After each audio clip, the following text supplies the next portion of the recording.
অচিনপুরের আরও একটি ভিডিওতে আপনাদের সকলকে স্বাগত জানাচ্ছি। অচিনপুরের টিম আমরা এসেছি জাতীয় বৃক্ষ মেলাতে। এই যে আমাদের পেছনে এবং ডানে বায়ে অসংখ্য বৃক্ষের চারা এই জায়গায় রয়েছে। এই জাতীয় বৃক্ষ মেলা থেকে কিন্তু প্রতি বছরই অসংখ্য বৃক্ষর চারাগুলো বিক্রি হয় এবং এই বৃক্ষর কি প্রয়োজন এবং সেটি আমরা হাড়ে হাড়ে টের পেয়েছি বিগত কয়েক মাস আগে, যে প্রচণ্ড তাপদাহ এই দেশের উপর দিয়ে বয়ে গেছে। তখনই আমরা আসলে বৃক্ষের কতটুকু প্রয়োজন সেটি আমরা ফিল করেছি। তো শুরুতে আমরা খোকন ভাইয়ের সাথে যে জিনিসটা জানতে চাই, খোকন ভাই, এই জাতীয় বৃক্ষ মেলা কতদিন যাবত হয় বা আপনি কি এখানে আসেন নিয়মিত নাকি? নিয়মিত আমি প্রতি বছরই আসি। প্রতি বছরই আসি? প্রতি বছরই আসি। বৃক্ষ মেলাটা আমার ভালো লাগে। এই একবারে অনেক ধরনের গাছ দেখা যায়, যা সচরাচর আমরা হাঁটার মাঝে বা কোথাও গেলে দেখতে পাই না। এখানে আসলে বিভিন্ন ধরনের গাছ দেখা যায়। হ্যাঁ, সেটাই। এখানে মানে নানা জাতের গাছগুলো এখানে রয়েছে এবং যারা এখনও এই বৃক্ষ মেলাতে যারা আসেননি তাদেরকে সকলকে আমন্ত্রণ জানাবো, আপনারা একবার অন্তত এই বৃক্ষ মেলাতে এসে ঘুরে যাবেন। যে এখানে নানা ধরনের মানে চারাগুলো রয়েছে এবং আপনাদের যদি জায়গা থাকে চারা লাগানোর, সেখানে চারা লাগাতে পারেন অথবা ইনডোরেও কিন্তু প্লান্টেশন করতে পারেন।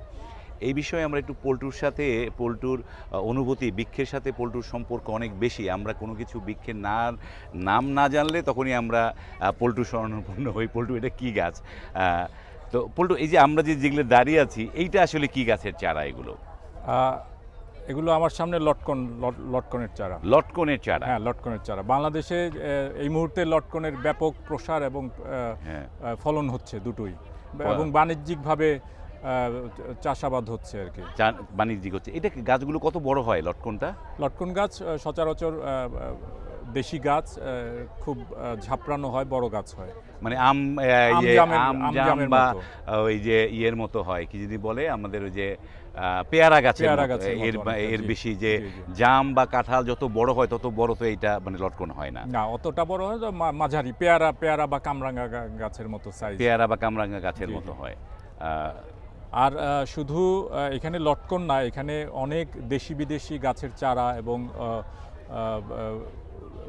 নানান রকম উদ্ভিদ, ক্যাকটাস, ফার্ন, অনেক ধরনের আছে। ডেকোরেশনাল উদ্ভিদ আছে, যেগুলো আমরা ঘরে, আপনি বললেন কিছুক্ষণ আগে, ঘরে আমাদের পারিবারিক বাগানে ছোট যেখানে জায়গা পাই আমরা, আসলে সবুজায়নের জন্য যে প্রধান ইয়াটা দরকার সেটা কিন্তু নাই আমাদের দেশে পর্যাপ্ত, মানে খালি জায়গা, সেটা তো আমরা পাচ্ছি না। আর আমরা যারা ঢাকার শহরে বসবাস করি তাদের আবাসনগুলো মানে গুটি কয়েকের কথা বাদ দিলে ম্যাক্সিমামই ছোট ছোট ফ্ল্যাটে বন্দি থাকতে হয়। সেখানে আমাদের যেই শখ, আমরা যে বৃক্ষ মেলায় এসে বা যে কোনোভাবে গাছের সাথে যে আমাদের সম্পৃক্ততা মানব জীবনের, সেটি আসলে ঘটাতে পারি না। কারণ একটাই, যে আমাদের অপর্যাপ্ত জায়গা। হ্যাঁ, এই জায়গাটায় আসতে আসতে মানে এই যে খোকন ভাইয়ের সাথে যখন আমরা এখানে আসছিলাম, আস্তে আস্তে খোকন ভাই একটা কথা আমাকে বলেছে যে আপনি একটু ওয়েট করেন, 2 মিনিট ওয়েট করেন, যে আমরা একটা জায়গা থেকে আরেকটা জায়গায় যখন আমরা যাব, মানে ফিলিংসটা, যে আপনার হিট তাপের ফিলিংসটা, তারতম্যটা আমরা বুঝতে পারবেন। আমরা যখন প্রধানমন্ত্রীর কার্যালয়ে যখন ছিলাম তখন এই কথাটা বলেছে। যখন প্রধানমন্ত্রীর কার্যালয়টা পার হয়ে ভিতরের দিকে আসলাম, এখানে যে এমন না যে অনেক গাছ আছে, সেটা না, কিন্তু এখানে যে মাটি আছে, এই মাটির কারণে এখানকার তাপমাত্রা, এই গাছ মাটি, এই মাটির জন্য এখানে তাপমাত্রা। ওই পাশটাতে আছে হচ্ছে আপনার হ্যাঁ, কি বলে, কলেজ, হ্যাঁ, কৃষি কলেজ। হ্যাঁ, এইখানে এই জায়গাটা, এই যে মেলা যে জায়গাটা হয় আগে, এখানে আপনার হতো, বাণিজ্য মেলা হতো। এই বিশাল জায়গাটা মাটি, তার পাশে আছে আপনার উদ্যানটা, চন্দ্রিমা উদ্যান, সব মিলিয়ে মাটি, গাছ, পানি সবকিছু মিলিয়ে মোট কথায় মানে গাছের অপরিহার্য পরিবেশের জন্য কিছু হয় না আসলে। আপনি ওইখান থেকে এখানে পার হয়ে আসলে এর যে তারতম্যটা, এই যে যেটা বোঝা যায়, পার্থক্যটা এত সুন্দর অনুভূতি করা যায়, আপনি তখনই আপনার বোঝা উচিত যে আসলে গাছটা কত দরকার আমাদের জন্য। ওকে, চলেন, আমরা একটু অনেক কথা বললাম, কথা প্রসঙ্গে আমি ছোট্ট একটা উদাহরণ দিলে বুঝতে পারবে দর্শকরা। আমরা নানানভাবে ব্যাখ্যা দিয়ে থাকি যে গাছের উপকারিতা। ইদানিং কি বলে এটাকে, বিজ্ঞানীরা একটা গবেষণার মাধ্যমে পেয়েছে যে একটা নিম গাছ যদি কেউ লাগায়, সেটা যদি প্রাপ্তবয়স্ক পর্যন্ত হয়, ওর যেই অক্সিজেনের ইয়াটা হবে, সাইকেলটা হবে পরিবেশের সাথে, সেটা নাকি 10 টন এসির সমান কাজ করবে। বাহ, মানে 10 টন এসির সমান যে কাজটা হবে সেটা একটা নিম গাছ, প্রাপ্তবয়স্ক একটা নিম গাছ সেই কাজটা করবে। ওকে, তো সুপ্রিয় দর্শক, আমরা আপনাদেরকে এই বৃক্ষ মেলাটা একটু দেখাবো এবং এখানে প্রচুর গাছ, আসলে কি পরিমাণ গাছের চারা আছে সেটা আমরা অল্প দু একটা আপনাদের সাথে শেয়ার করতে পারবো, কারণ এখানে প্রায় কয়েক লাখ প্রজাতির বৃক্ষ আছে, সেগুলো আমরা আসলে আপনাদেরকে যে বলতে পারবো না, কিন্তু আমরা একটু কয়েকটা কি ধরনের এই বৃক্ষ, এই চারা এই জায়গায় পাবেন সেগুলো আমরা দেখাবো। চলুন আমরা একটু দেখি, আসেন আমরা।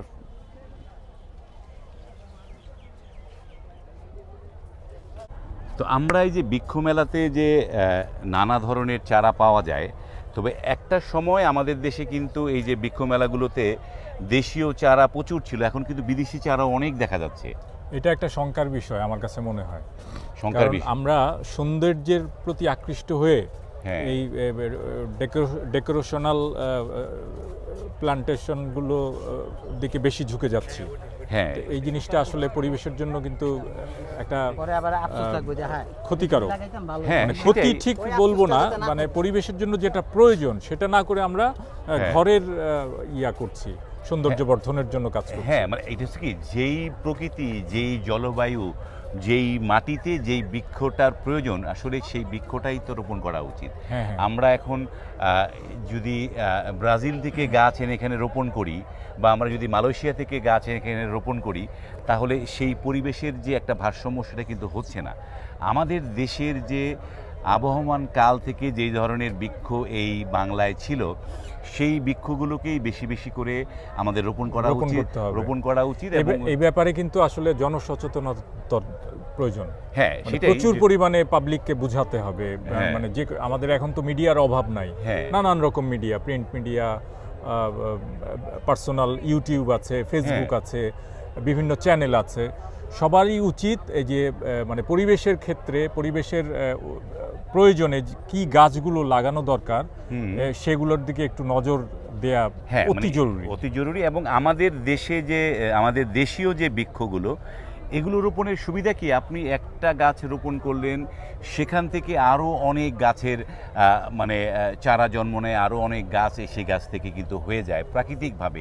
আমাদের দেশের যে গ্রামগঞ্জের যে পরিবেশ, সেখানে আমরা কিন্তু খুব একটা মানুষ বৃক্ষরোপণ করতে হয় না, একটা গাছ থেকেই আরও গাছের জন্ম হয়, প্রাকৃতিকভাবেই গাছের জন্ম হয়। এবং সেই জিনিসগুলো কিন্তু আমরা এখন যে বিদেশি চারা, বিদেশি গাছ, বিদেশি ফল এবং যে হাইব্রিড গাছ, এই আসলে হাইব্রিড থেকে কিন্তু আমাদের বেরিয়ে আসা উচিত। আমাদের যতই বলি যে আমরা হাইব্রিডে অনেক বেশি ফলন পাচ্ছি, তাতে করে কিন্তু হাইব্রিডেও কিন্তু আমাদের শরীরে নানা ধরনের জটিলতা কিন্তু এই হাইব্রিডের খাবারের জন্য কিন্তু হচ্ছে। আমি জানি না এটা সবাই মানবে কি মানবে না, কিন্তু আমার কাছে মনে হয় আমরা যত বেশি হাইব্রিড খাবারগুলো খাচ্ছি, আমাদের শরীরে নানা ধরনের যে রোগ ব্যাধি এগুলো কিন্তু আমাদের জীবনের শক্তি যেটাকে বলি, সেগুলো কিন্তু আগের তুলনায় অনেক হচ্ছে। কারণ আমরা আরেকটা বিষয় আমি বলি, এটা যদিও একটি ধর্মীয় কথা, যে আমাদের ইসলাম ধর্মে বলা আছে গাছ লাগানোটা কিন্তু একটা ইবাদতের মতো। এটাকে বলা হয় সদকায়ে জারিয়া।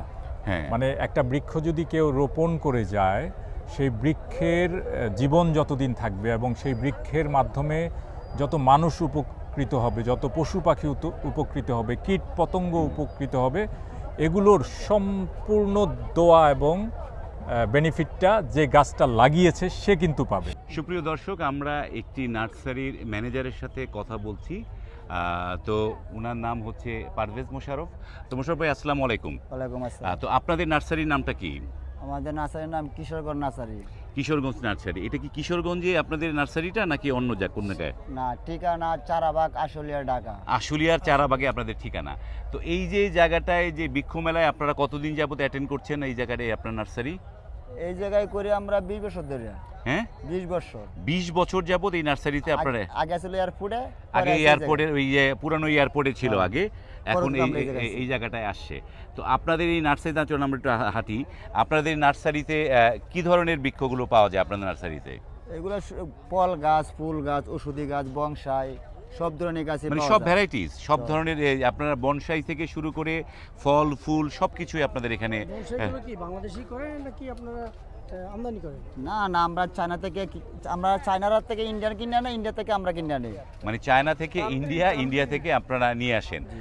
তো আমরা একটু মোশাররফ ভাই একটা জিনিস জানতে চাই, যে ধরেন এইবার এই যে মেলা তো 1 মাসের মতো হয়ে গেল মেলাটা, তো এই মেলাতে আপনারা সবচেয়ে কোন গাছগুলো বেশি চারা বিক্রি করেছেন? ফল গাছ বেশি বিক্রি হয়, ফলের চারাটা বেশি বিক্রি হয়।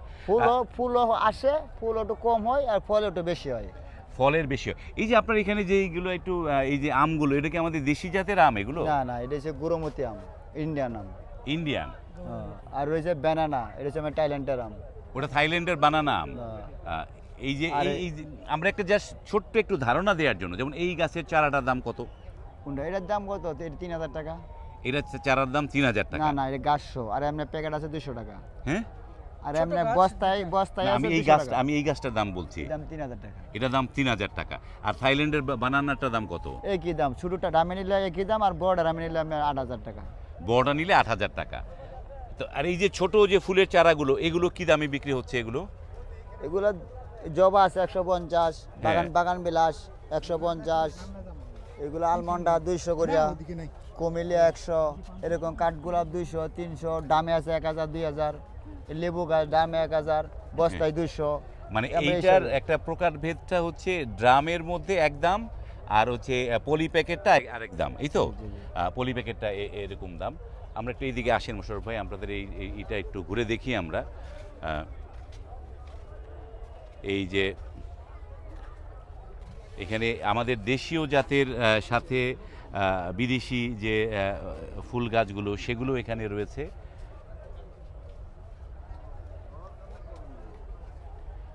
তো পারস ভাই, আপনাকে অসংখ্য। আমরা একটু এদিকে,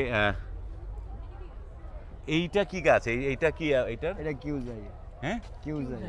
কিউ যায়? কোন দেশে এইটা? ওটা আমি থাইল্যান্ডের। থাইল্যান্ডের। এইগুলো গাছগুলো কি বড় হবে আরো যদি আমরা ড্রাম থেকে মাটিতে যদি দিয়ে দিই? বিশাল বড় হইব। হ্যাঁ, আমাদের যে নর্মাল আম গাছের মতো বড় হবে? অত হবে না, একটু কলমে তো একটু কম হবে। কলামের গুলো অত বড় হয় না, তাই না? যা কই ঝাঁক হয়ে যায়। আমাদের দেশে কি এগুলোর হচ্ছে? চাষ চাষ হচ্ছে? জি, এগুলো ছাদে লাগে ভালো, ডালি কাটতে রাখলে গাছগুলো থাকে। তো সুপ্রিয় ভিউয়ার, আমরা এই অল্পের মধ্যে আপনাদেরকে একজন নার্সারির ম্যানেজারের কাছ থেকে কিছু জানার চেষ্টা করলাম। তো মোশাররফ ভাই, আপনাকে অসংখ্য ধন্যবাদ আমাদেরকে সময় দেওয়ার জন্য।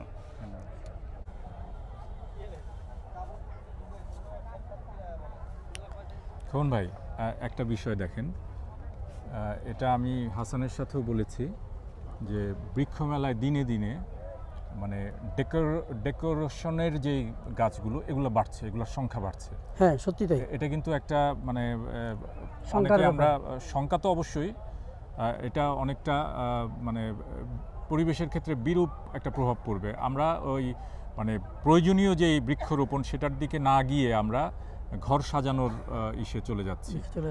এই ব্যাপারে আসলে সবাইকে একটু সচেতন হতে হবে। আসলে আমাদের নিজেদের জীবনের জন্য হচ্ছে এখন গাছ অতি জরুরি। জি জি।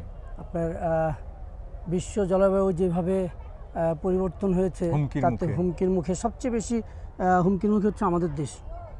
এটা সবাই জানি এখন আমরা। হ্যাঁ, যেহেতু বিশ্বে শত শত দেশ রয়েছে, যার যার দেশের যার যার রাষ্ট্রের পক্ষ থেকে সবাই কাজ করবে পরিবেশের জন্য, বৃক্ষরোপণের জন্য। আরেকটা বিষয় আমি বলি, আমরা তো ছোটোবেলায় যেই ফলগুলো দেখেছি বা গাছগুলোর নাম জানি, আমার তো মনে হয় না যে নতুন জেনারেশন এগুলো জানে না। আচ্ছা, আপনি বলেন তো দেশি কয়েকটা ফলের নাম বলেন তো। আমি সবচেয়ে মজার একটা ব্যাপার হচ্ছে এই আমার ডেওয়া খেতে খুব পছন্দ। ডেওয়া? হ্যাঁ, চমৎকার একটা ফল। আমার বাচ্চারা ডেওয়া চিনে না, কারণ এখন বাজারে ডেওয়া পাওয়া যায় খুবই সামান্য। হ্যাঁ, খুবই সামান্য। আমি মাঝে মাঝে পেলে ঢাকার বাইরেটারে কোথাও গেলে যদি ঢাকা পাই আমি, তাহলে আমি নিয়ে আসি। আমি আমার স্ত্রী দুজনে খুব মজা করে সেটাকে পেঁয়াজ টেয়াজ দিয়ে, পেঁয়াজ বলছি, মরিচ টরিচ দিয়ে ভর্তা ভর্তা বানায় খেয়ে ফেলি, আচ্ছা, ভাল লাগে। দেওয়া পুরানো খাবার। রাইট। কাঠবাদাম, কাঠবাদামটা আগে অনেক বাড়ির আঙিনায় পাওয়া যেত, এখন নাই। আসলে আমি আগের কথা আসাতে বললাম যে আমাদের ঢাকাতে আগে প্রচুর গাছ ছিল, মহল্লায় মহল্লায় বাড়ির সামনে সামনে গাছ ছিল, এবং সবগুলো ছিল দেশি গাছ। দেশি গাছ, আম, জাম, কাঁঠাল, কলা, লিচু, পেয়ারা, বড়ই, কামরাঙ্গা, সব দেশি গাছ ছিল। সব দেশি গাছ ছিল। এবং আমি যেটা বলতেছিলাম যে আসলে আজকালকার মানে জেনারেশন গাছের নাম এবং ফলের নাম, দেশি ফলের নাম অনেকেই জানবে না। আপনি যেমন না, এখানে আমি একটা পুরোই বলি, তাহলে দোষটা কার? এই যে গাছগুলো এখন ঢাকা শহরে নেই, কেন নেই? আমাদের দোষ, নিজেদের দোষ। শুধু কি আমাদের দোষ? অবশ্যই নগরায়নের দোষ না? আমরা প্রত্যেকে মিলেই তো একটি সমাজ, একটি রাষ্ট্র, একটি আমার তো দেশ। মনে হচ্ছে আমাদের নগরায়নের সবাইকে দোষ। দায়িত্ব নিতে হবে, সবাইকে দায়িত্ব নিতে আজ হবে। থেকে কয়েক বছর আগেও আমার বাসার সামনে রাস্তা দুপাশে কিছুটা জায়গা ছিল আপনার মাটি, হ্যাঁ, সিটি কর্পোরেশন সে মাটিটাকে পুরো ঢেকে দিল রাস্তা দিয়ে। বাড়ির আঙিনায় যে কেউ কিছু গাছ লাগাবে, যে রাষ্ট্রীয় যে সংস্থাগুলো আছে সেগুলো আমাদের সহযোগিতা করছে। আমি এই ক্ষেত্রে বলতে চাই যে আমরা প্রত্যেকের, আজকে ঢাকা বৃক্ষশূন্য হওয়ার পেছনে ঢাকা সিটি কর্পোরেশন সহ আমাদের নিজেদেরও দোষ আছে। আমরা বলবো, স্বীকার করব, অবশ্যই স্বীকার করি আমাদের নিজেদের দোষ আছে, কিন্তু ঢাকা সিটি কর্পোরেশনের সবচেয়ে বেশি দোষ আমি মনে করি। এবং ঢাকা সিটি কর্পোরেশনের এই মুহূর্তে উচিত, আমাদের বিশ্ব জলবায়ুর কারণে আমরা সবচেয়ে বেশি হুমকির মুখে থাকার কারণে ঢাকা সিটি কর্পোরেশনের উচিত যে ঢাকার মানুষকে, বাংলাদেশকে বাঁচানোর জন্যে আবার সেই বৃক্ষরোপণের যে একটা প্রক্রিয়া ছিল আগে, সেটাকে শুরু করা, অতি শীঘ্রই শুরু করা। এর কোনো বিকল্প নেই। আসলে মানে যদিও আমরা বলছি যে বিষয়গুলো শঙ্কার, কিন্তু আমরা কতজন এটা ফিল করছি, এটা কিন্তু একটা ব্যাপার। কারণ আপনার সমস্যা যখন আপনি ফিল না করবেন, ততদিন পর্যন্ত কিন্তু সেটাকে গুরুত্ব দিবেন না। এইখানে একটা সকলের চেয়েও, মানে ব্যক্তি বিশেষের চেয়েও এখানে সংগঠন বা রাষ্ট্রের একটা দায়িত্ব থেকে যায়।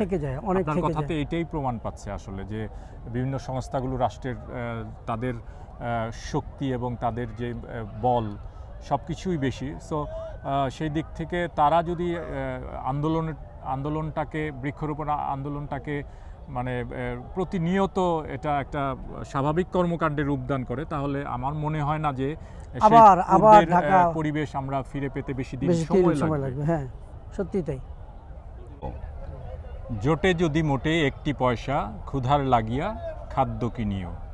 জোটে যদি মোটে 2টি পয়সা, অর্ধেক তার ফুল কিনিও হে অনুরাগী। আসলে কবি এখানে ফুলকে মানে প্রকৃতির কথা বলেছে, কিন্তু আপনি ফুল কোথা থেকে পাবেন? এই যে ফুল, এই ফুলটা পেতে হলে আপনার গাছের প্রয়োজন, বৃক্ষের প্রয়োজন। তাহলে আমরা এখন এই কবির কথাকে যদি এভাবে ঘুরিয়ে বলি, অর্ধেক তার তুমি বৃক্ষের পিছনে খরচ করো। আসলে বৃক্ষ ছাড়া এই পৃথিবীতে এই মানব সভ্যতা টিকে থাকতে পারবে না, এবং আমাদের বৃক্ষের প্রয়োজন। আমাদের নিজেদের বাঁচার তাগিদেই কিন্তু বৃক্ষের প্রয়োজন। তো সুপ্রিয় ভিউয়ার, যাদের জায়গা আছে, স্পেস আছে বৃক্ষরোপণ করবার, তাদের সবার প্রতি আমাদের অনুরোধ, অন্তত একটি করে বৃক্ষ আপনারা রোপণ করুন। যাদের বৃক্ষরোপণের জায়গা নেই, আপনারা কিন্তু ইনডোরেও কিন্তু গাছগুলো রোপণ করতে পারেন, ইনডোর প্লান্টেশন করতে পারেন। এইখানে কিন্তু সেই ধরনের অসংখ্য চারা রয়েছে। ভিডিওটি যদি ভালো লাগে, লাইক, কমেন্ট এবং শেয়ার করবেন। আজ এই পর্যন্তই, ভালো থাকবেন, আল্লাহ হাফেজ।